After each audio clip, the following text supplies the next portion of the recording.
അതവും തൊട്ട് അറിവ് കേട്ട സ്വർഗമാണ് മദ്രസ. അവിടം ചെന്നിരുന്ന കാലമോർക്കുമ്പോഴന്ത് രസ.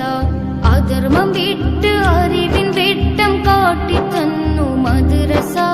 അതിരുകളില്ലാത്തതാണ് മദ്രസയുടെ പോരിശ. അതവും തൊട്ട് അറിവ്